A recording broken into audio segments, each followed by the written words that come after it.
नमस्कार विद्यार्थी मित्रांनो, आपले एकूण 100 प्रश्न झाले होते बघा कालच्या आणि परवाच्या 2 व्हिडिओमध्ये। 10 मिनिटांमध्ये आपण 50 प्रश्न केले, तर 2 दिवसामध्ये 20 मिनिटांमध्ये समजा आपले 100 प्रश्न झाले। आता तिसरा दिवस आहे। ज्यांनी तो व्हिडिओ बघितलेला नाही आहे की 10 मिनिटांमध्ये आपले 50 प्रश्न, त्यांनी तो व्हिडिओ बघून घ्यावा। आता 101वा प्रश्न आपण आज बघणार आहोत। संत जनाबाईचे जन्मस्थान कोणते आहे? गंगाखेड। 102 गोदावरी पात्रातील जांभूळबेट हे पर्यटन स्थळ कोणत्या तालुक्यात आहे? पालम। 103वा प्रश्न आहे बघा, मनमाड कांचीगुडा लोहमार्गावरील प्रमुख जंक्शन कोणते? 104 नंबरचा प्रश्न आहे बघा, डॉक्टर वसंतराव नाईक मराठवाडा कृषी विद्यापीठ कोठे आहे? परभणी जिल्ह्यावर। हे बघा, कृषी विद्यापीठावरती प्रत्येक एक्झाममध्ये एक तरी प्रश्न येतो, त्यामुळे कृषी विद्यापीठावरचे जे प्रश्न आहे ते करून जा प्लीज करून। 105 नंबरचा प्रश्न आहे बघा, परभणी जिल्ह्याच्या विभाजनातून कोणता जिल्हा निर्माण करण्यात आला? तर हिंगोली जिल्हा हा निर्माण करण्यात आला। कोणत्या जिल्ह्यातून? तर परभणी। 106 नंबरचा प्रश्न आहे बघा, हिंगोली हे शहर कोणत्या नदीकाठी वसले आहे? तर कयाधू। 107 नंबरचा प्रश्न आहे, औढा नागनाथ हे ज्योतिर्लिंग कोणत्या जिल्ह्यात आहे? तर हिंगोली जिल्ह्यामध्ये आहे बघा। ज्योतिर्लिंगचे नाव काय? तर औढा नागनाथ। यावरती प्रश्न आलेला आहे, जे प्रिव्हियस इयर क्वेश्चन करतात ना, त्यांना तेव्हाच कळतं की हा क्वेश्चन रिपीट केलेला आहे, हा क्वेश्चन आलेला आहे, त्यामुळे प्रिव्हियस इयर क्वेश्चन पेपर करत जा। 108 नंबरचा प्रश्न आहे, कोणत्या जिल्ह्याच्या विभाजनातून हिंगोली जिल्ह्याची निर्मिती करण्यात आली? तर परभणी। 109 नंबरचा प्रश्न आहे, येलदरी धरण कोणत्या नदीवर बांधले आहे? तर पूर्णा नदीवर येलदरी धरण बांधले आहे। हे देखील क्वेश्चन आलेला आहे, येलदरी धरणावरती प्रश्न आलेला आहे बघा। तुम्ही कोणतीही प्रश्नपत्रिका उचलून बघा तर भेटेल तुम्हाला, हा नक्की भेटेल हा प्रश्न।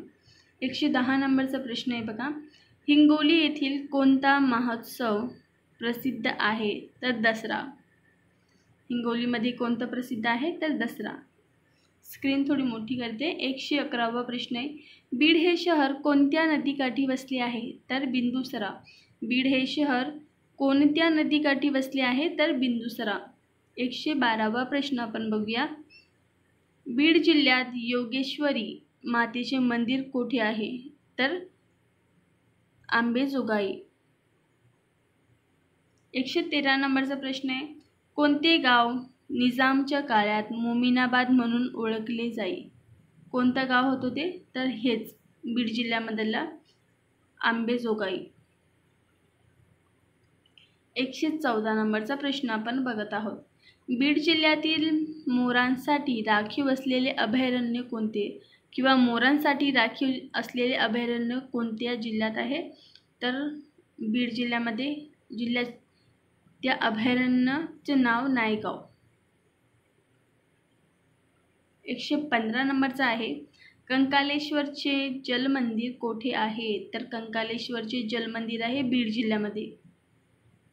116 नंबरचा प्रश्न आपण बघत आहोत, विष्णुपुरी उपसासिंचन योजनेतील जलाशयास काय म्हणतात? तर ड योग्य ठरेल, शंकर सागर। शंकर सागर। 117 नंबरचा प्रश्न आपण बघत आहोत, स्वामी रामानंद तीर्थ मराठवाडा विद्यापीठ कोठे आहे? मी तुम्हाला मागेशी सांगितलं की विद्यापीठवरती क्वेश्चन येत आहे आता, तर स्वामी रामानंद तीर्थ मराठवाडा विद्यापीठ कुठे आहे? तर नांदेडमध्ये आहे बघा।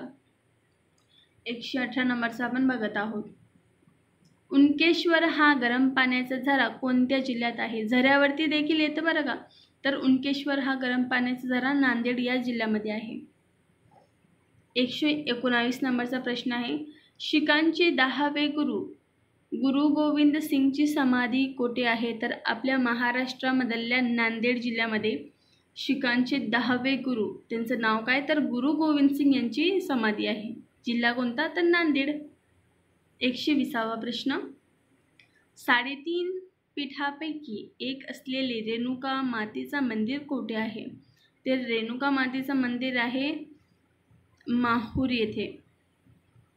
कुठे? माहूर येथे. 121वा प्रश्न आहे बघा, तुळजाभवानीचे मंदिर कोणत्या जिल्ह्यात आहे? उस्मानाबादमध्ये तुळजाभवानीचे मंदिर आहे. 122 नंबरचा प्रश्न आहे, मराठवाड्याचे प्रवेशद्वार कोणते? उस्मानाबाद.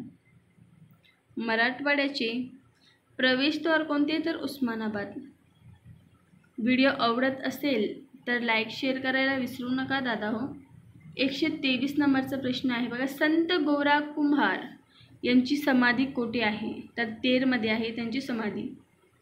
124वा आहे, उस्मानाबाद हे शहर कोणत्या नदीकाठी वसले आहे? तर भोगावती नदीकाठी उस्मानाबाद शहर आहे बघा. 125 नंबरचा, उस्मानाबादचे मूळ नाव कोणते? तर धाराशिव आणि धारापूर हे दोन आहे उस्मानाबादचे मूळ नाव. 126 नंबरचा आहे, मराठवाड्यातील विद्येचे माहेरघर कोणते? महाराष्ट्रातील विद्येचे माहेरघर पुणे, परंतु मराठवाड्यातील विद्येचे माहेरघर लातूरला म्हटले जाते बघा. 127 नंबरचा प्रश्न आहे, गंजगोलाई ही वर्तुळाकार बाजारपेठ कोठे आहे? लातूरमध्येच आहे बघा ही बाजारपेठ. 128 नंबरचा प्रश्न, खालीलपैकी कोणत्या ठिकाणचा यादवकालीन भुईकोट किल्ला प्रसिद्ध आहे? तर उदगीर. 129 नंबरचा प्रश्न आपण बघत आहोत, साई नंदनवन हे लातूर जिल्ह्यातील प्रसिद्ध पर्यटन स्थळ कोठे आहे? चाकूरमध्येच आहे बघा. 130 नंबरचा आहे, महाराष्ट्रातील सर्वाधिक कमी वनक्षेत्र कोणत्या जिल्ह्यात आहे? सर्वात कमी वनक्षेत्र म्हटलेलं आहे तर लातूर जिल्ह्यामध्ये सर्वात कमी वनक्षेत्र आहे बघा. 131 नंबरचा आहे, विदर्भाची पंढरी म्हणून कोणते ठिकाण प्रसिद्ध आहे? तर विदर्भाची पंढरी म्हणून शेगाव प्रसिद्ध आहे. 132 नंबरचा प्रश्न, जगातील 3ऱ्या क्रमांकाची हनुमानाची उंच मूर्ती कोठे आहे? तर नांदुरामध्ये आहे. 133 नंबरचा प्रश्न आहे, कोणता जिल्हा विदर्भाचे प्रवेशद्वार म्हणून ओळखला जातो? तर बुलढाणा जिल्हा. आणि मराठवाड्याचे प्रवेशद्वार कोणता? आत्ताच बघितलं आपण, हे कमेंट बॉक्समध्ये सांगा, आत्ताच बघितले, हे चुकू देऊ नका. 134 नंबरचा, उल्कापातामुळे निर्माण झालेले जगप्रसिद्ध सरोवर कोठे आहे? तर लोणार, बुलढाणा. 135 नंबरचा आहे, राजमाता जिजाऊ साहेबांचे जन्मस्थान कोणते? तर सिंदखेड राजा. मी गेलेले आहे या ठिकाणी, तुम्ही गेलेले आहात का हे नक्की कळवा. 136 नंबरचा, डॉक्टर पंजाबराव देशमुख कृषी विद्यापीठ कोठे आहे? अकोलामध्ये आहे बघा. यांच्यावरती एक प्रश्न आलेला होता बघा प्रिव्हियस इयर क्वेश्चन पेपरमध्ये की पंजाबराव देशमुख कृषी विद्यापीठ कोणत्या जिल्ह्यामध्ये आहे? तर अकोला. पारसवरती तर येतोच, हमखास येतो. 137वा प्रश्न आहे, पारस औष्णिक विद्युत निर्मिती केंद्र कोणत्या जिल्ह्यात आहे? अकोला. व्हिडिओ आवडत असेल तर लाईक शेअर करायला विसरू नका, सबस्क्राईब करायला विसरू नका आणि व्हिडिओ पूर्ण बघा कारण की तुमच्यासाठी खूप महत्त्वाचं आहे. नरनाळा किल्ला व अभयारण्य कोणत्या जिल्ह्यात आहे? अकोला जिल्ह्यामध्ये बघा. 139 नंबरचा प्रश्न, अकोला जिल्ह्यातून कोणता राष्ट्रीय महामार्ग जातो? 6. 140वा प्रश्न आहे, अकोला हे शहर कोणत्या नदीकाठी वसले आहे? तर मोरणा. 141वा प्रश्न आहे, खालीलपैकी कोणत्या जिल्ह्याचे नाव वत्सगुल्म होते? बघा, वाशिम.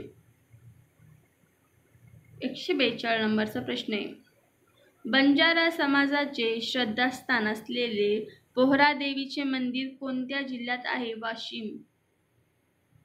143 वाशिम जिल्ह्यातून कोणता महामार्ग जातो? अकोला पुणे. 144 वाशिम जिल्ह्यात किती तालुके तालुक्यांचा समावेश आहे. वाशिममध्ये 6 आहे. 145. कोणत्या जिल्ह्याच्या विभाजनातून वाशिम जिल्हा निर्माण झाला? अकोला. 146 बघा. महाराष्ट्रात कॉफीचे मळे कोठे आढळतात? चिखलदरा.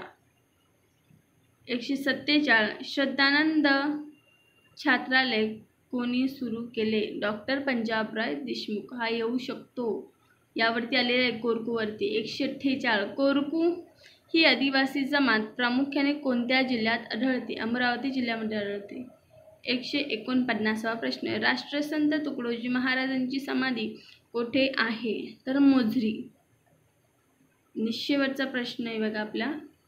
संत गाडगेबाबा विद्यापीठ कोठे आहे? तर अमरावती. व्हिडिओ आवडल्यास लाईक शेअर करायला विसरू नका. आणि मागचे जे 2 व्हिडिओ मी घेतलेले आहे त्यांची लिंक मी कमेंट बॉक्समध्ये देत आहे, ते जाऊन प्लीज बघा आणि लाईक शेअर करायला विसरू नका. धन्यवाद. चांगला अभ्यास करा आणि माझे व्हिडिओ रोज बघत जा आणि छान छान कमेंट्स देखील करत जा. धन्यवाद. बाय.